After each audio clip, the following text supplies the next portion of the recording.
Bonjour à tous, vous le savez, les Russes étaient appelés aux urnes pour des élections législatives, l'occasion de partir en Russie, immense pays chrétien avec plus de 80 millions d'orthodoxes. Les catholiques, eux, représentent moins d'1% de la population, mais c'est sur cette minorité que nous allons nous arrêter aujourd'hui, dans un contexte religieux qui a toujours été très tendu entre Rome et Moscou.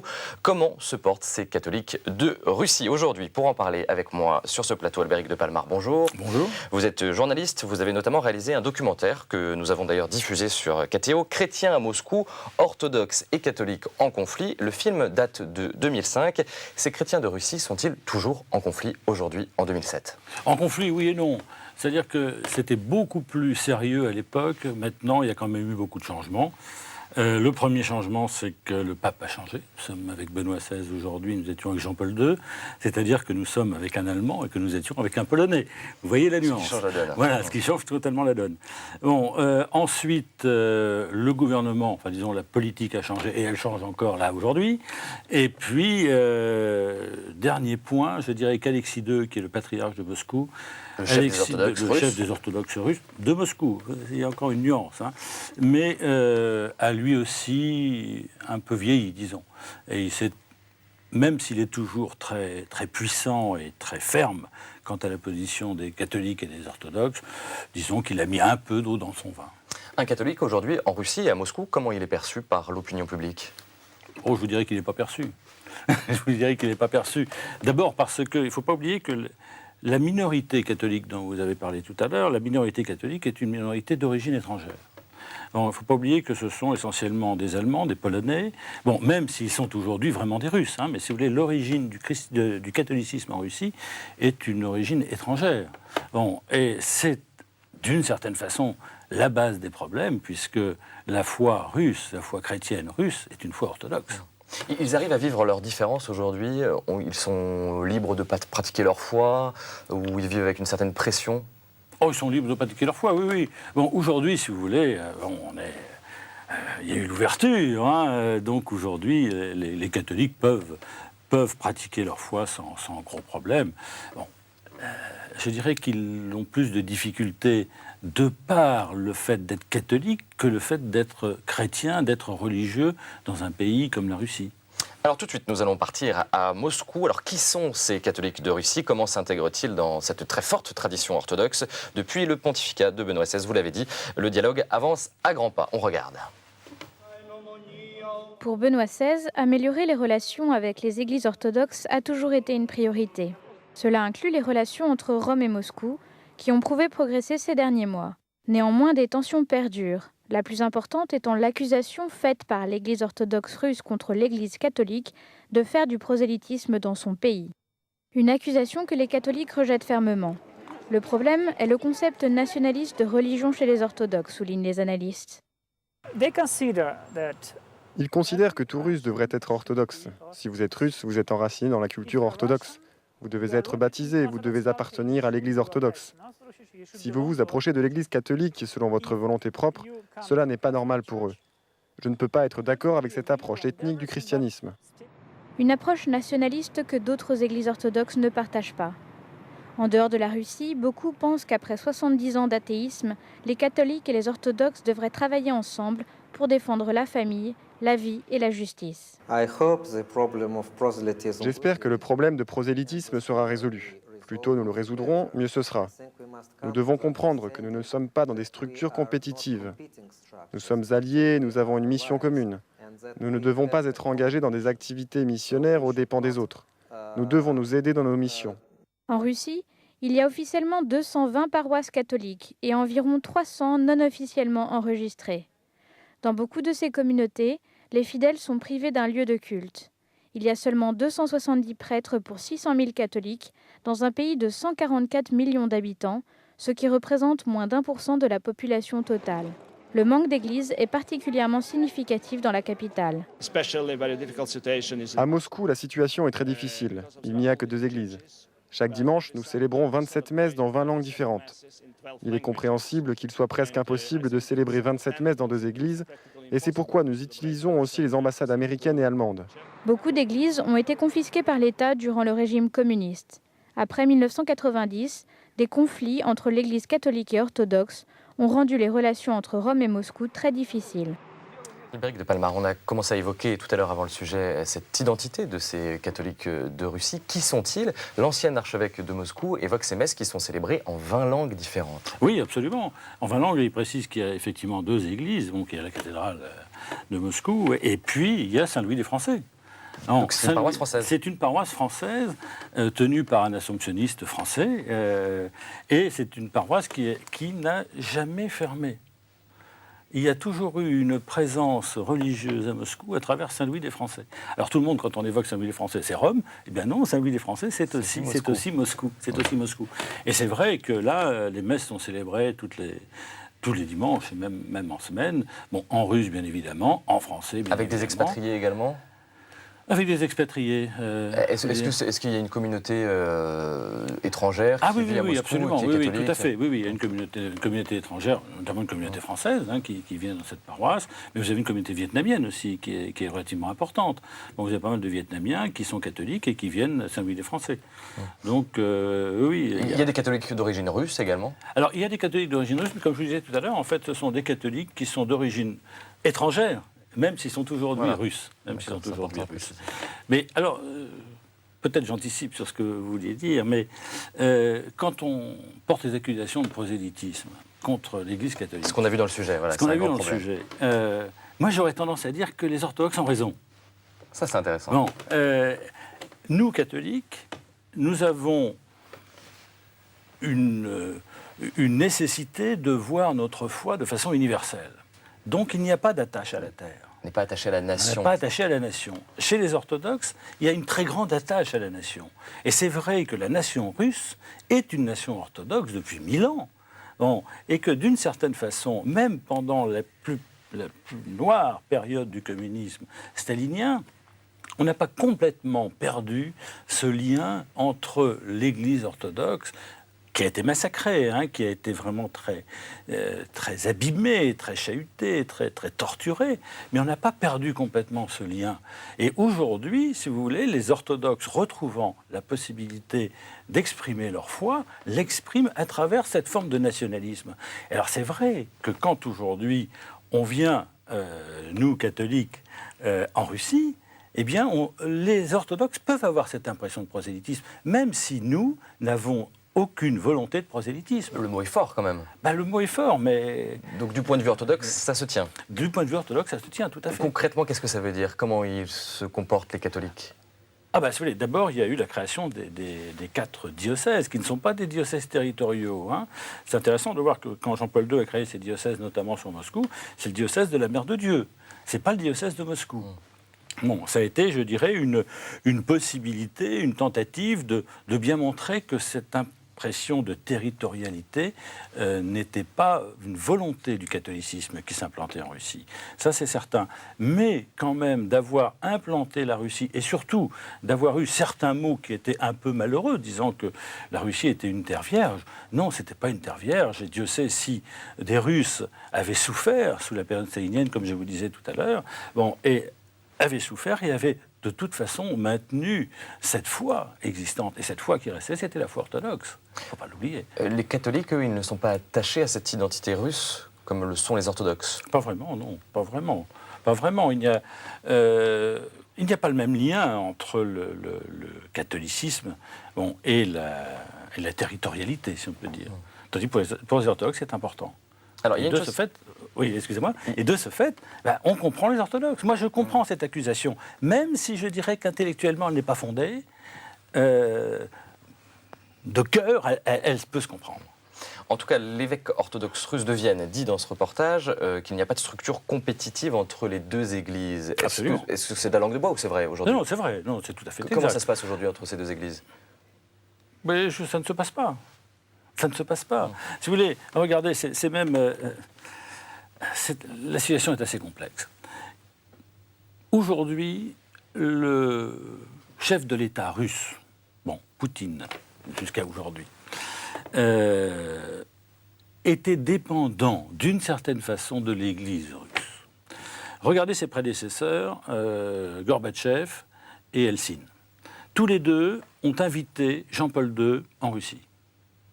Poutine ne l'a pas fait. Il ne l'a pas fait à la dernière visite avec Benoît XVI. Parce que Alexis II ne voulait pas. Eh bien, comment se fait-il que le patriarche de Moscou puisse avoir cette autorité sur le gouvernement de Moscou, de Russie, pour que l'on ne puisse pas inviter le pape? Mais ça, c'est même apparemment incompréhensible pour nous.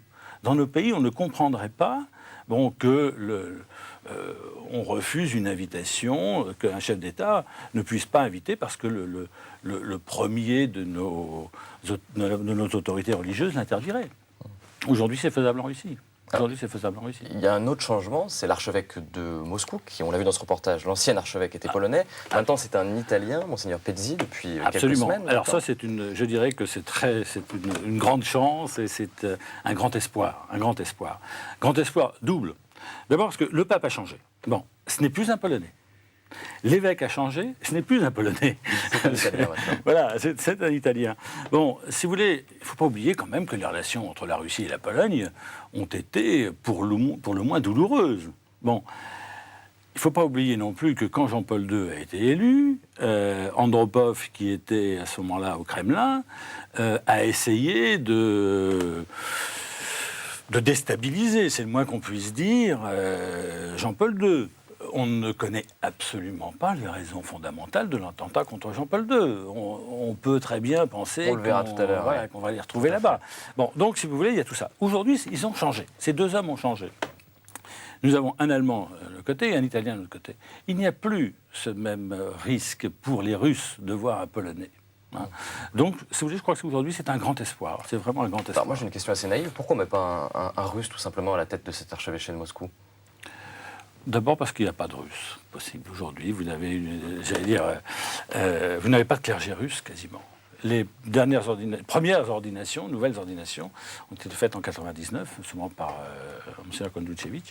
Pas de prêtres russes, très peu. Très peu de prêtres russes. Il y en a certains dans la diaspora, curieusement. Bon, je pense aux assomptionnistes dont je vous parlais tout à l'heure pour Saint-Louis des Français. Bon, il y a quelques jeunes Russes assomptionnistes, mais qui sont à Rome ou à Paris. D'accord. En tous les cas, le Vatican, on l'a dit, joue le jeu du rapprochement avec le patriarcat de Moscou. Le pape dialogue avec le monde russe, mais dans son ensemble, à commencer par le président Vladimir Poutine, qu'il a déjà reçu à Rome. On regarde. Benoît XVI a récemment reçu le président russe Vladimir Poutine pour sa première visite au Vatican depuis l'élection du pape. Lors de leur rencontre de 25 minutes, le pape et Vladimir Poutine ont parlé en allemand. Selon le porte-parole du Saint-Siège, le processus de paix au Proche-Orient et l'engagement contre l'intolérance et l'extrémisme ont été au cœur des échanges. Les relations entre les églises orthodoxes et catholiques ont également fait partie des sujets abordés. À la fin de l'audience, Vladimir Poutine a offert au pape une icône de Saint-Nicolas. Pour sa part, Benoît XVI lui a donné une gravure de la place Saint-Pierre datant de 1663. Le président russe n'a pas invité le pape à Moscou dans la mesure où le patriarche orthodoxe Alexis II est opposé à une telle visite. De sources orthodoxes, une rencontre entre le pape et le patriarche russe pourrait néanmoins avoir lieu, mais en terrain neutre et non à Moscou. 1% seulement de catholiques. Pourtant, Vladimir Poutine se rend au Vatican. Il a un intérêt politique ou c'est une visite de diplomatie courtoise ? Bon, je vous répondrai bien par une boutade. Ça montre combien le Vatican a de divisions. Bon, je dirais que c'est une visite que tout chef d'État se doit de faire, car le pape, malgré tout, est une figure et une autorité dans le monde. Poutine, est-ce qu'il s'intéresse aux catholiques de Russie ? Ce n'est pas sa première priorité. Je crois que sa première priorité, nous allons l'avoir dans quelques jours. Mais mais je crois que c'est un chef d'État. Il ne peut pas ne pas être au courant, il ne peut pas ne pas tenir compte de ses difficultés, mais c'est certainement pas son premier souci. Non. Il s'intéresse au dialogue entre chrétiens, dialogue œcuménique. Est-ce qu'il représente quelque part le patriarche de Moscou ? Non, je ne vois pas il part au Vatican. Non, je crois qu'il a bien d'autres soucis. Comment Benoît XVI, on sait qu'il s'intéresse beaucoup à ce dialogue entre chrétiens, il s'entend bien, on l'a dit, avec les orthodoxes russes. Comment il est perçu par les catholiques russes ? Est-ce que on le voit comme un signe d'espoir ? Comment ça se passe sur le terrain ? Je vous répondrai de deux façons. La première, je crois que Jean-Paul II a représenté pour les catholiques des pays de l'Est, j'inclus la Russie, mais j'élargis, a représenté un espoir fantastique. Ça a été, je dirais, autant nous avons pu percevoir dans nos pays d'Occident. Bon, la grande surprise, c'est que ça a été un pape qui n'était plus italien. La seconde grande surprise, c'est que ça a été un pape venant des pays de l'Est. Bon, mais je crois qu'on n'a pas pu tenir compte vraiment, comme ça a été le cas pour ces gens-là, des Polonais bien sûr, mais aussi des Russes, de dire mais nous ne sommes pas morts spirituellement.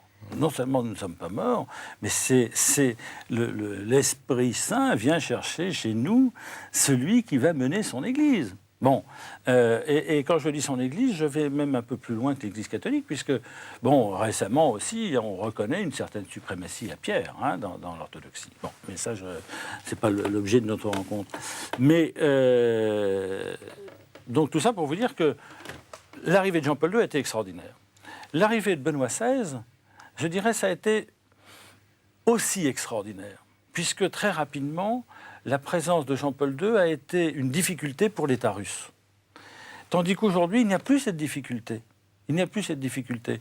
Et je crois même qu'un pape allemand peut être une chance aujourd'hui aussi pour les relations entre le catholicisme et la Russie, hein, et le catholicisme et l'orthodoxie russe.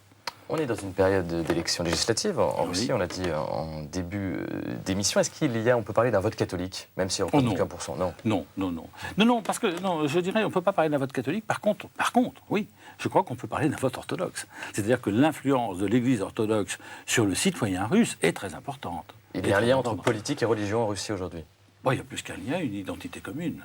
Il y a une identité commune. Et là encore, je dirais, c'est ce que ne comprennent peut-être pas assez les catholiques, c'est que ce lien est totalement fondamental. C'est une boutade, mais un Russe est orthodoxe.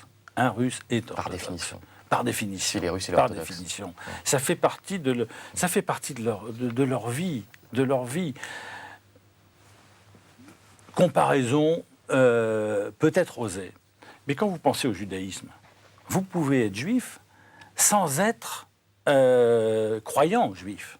Eh bien, je crois que fondamentalement, le russe est orthodoxe, même s'il n'est pas chrétien, si vous voyez ce que je veux dire. Dernière question avant de passer au prochain reportage. Vladimir Poutine est beaucoup critiqué dans le monde. On dit que c'est un président autoritaire, président guerrier, avec notamment la guerre de Tchétchénie. Est-ce que le pape peut avoir une influence sur le comportement d'un président qui paraît autoritaire ? Oui, alors j'aimerais vous rappeler une autre influence qui a été extraordinaire. Encore une fois, on va revenir à Jean-Paul II. On va revenir à Jean-Paul II et à Gorbatchev. Je crois que c'est l'amitié, et le terme, à mon avis, n'est pas trop fort, l'amitié entre ces deux hommes. Une amitié intellectuelle, hein, mais une réelle amitié, qui a permis que l'Union soviétique devienne la Russie sans heurts. Parce que autant Gorbatchev voulait sortir de cette période noire de la Russie, autant les autres États souhaitaient que la Russie en sorte, et il a fallu quelqu'un pour temporiser. Parce que, notamment les Américains, ne comprenaient pas à l'époque que la Russie n'aille pas aussi vite qu'il aurait été nécessaire. Gorbatchev savait que ce n'était pas possible d'aller trop vite, parce que c'était une contre-révolution. Et Jean-Paul II a permis ce passage. Donc je crois que cette amitié entre un pape et un président, enfin un chef d'État russe, a permis cette évolution. Maintenant, il y a moins de nécessité. Il y a moins de nécessité entre le futur nouveau président, le futur nouveau Premier ministre, on ne sait pas encore, et Benoît XVI. Alors on va faire justement un saut dans le passé. À l'époque de l'URSS, quand l'œil de Moscou se méfiait du Vatican, tous les moyens étaient bons pour déstabiliser l'Église, notamment en faisant circuler de fausses rumeurs. On regarde. C'est le Kremlin qui lança la campagne contre le pape Pie XII durant la Seconde Guerre mondiale. C'est ce qu'affirme Ion Mihai Pacepa, un ancien espion de l'Union soviétique caché aux États-Unis qui avait de grandes responsabilités. Dans le journal américain National Review Online, le général Pacepa révèle ainsi que dans les années 60, le Kremlin lui ordonna de discréditer le pape en infiltrant les archives vaticanes. Cela confirme ce que nous savons depuis un moment, qu'une grande partie de la propagande contre Pie XII trouve ses racines dans l'Union soviétique. Le général Pacepa n'a rien trouvé de discriminant dans ses recherches. Son enquête a ensuite été retouchée par le Kremlin, mécontent de la position anticommuniste du Vatican. Le père Gumpel affirme que d'autres personnes ont suivi la ligne soviétique en accusant le pape et en ruinant sa réputation. ignorant ses efforts pour protéger les Juifs de la persécution nazie. Les personnes qui font cela n'ont jamais vécu sous une dictature, que ce soit la dictature nazie en Allemagne ou celle communiste en Russie. Moi qui ai vécu sous le régime nazi et qui ai vu ma famille persécutée par les nazis pour des motifs politiques et dont certains membres ont été tués, je sais ce qui était possible à l'époque et ce qui ne l'était pas.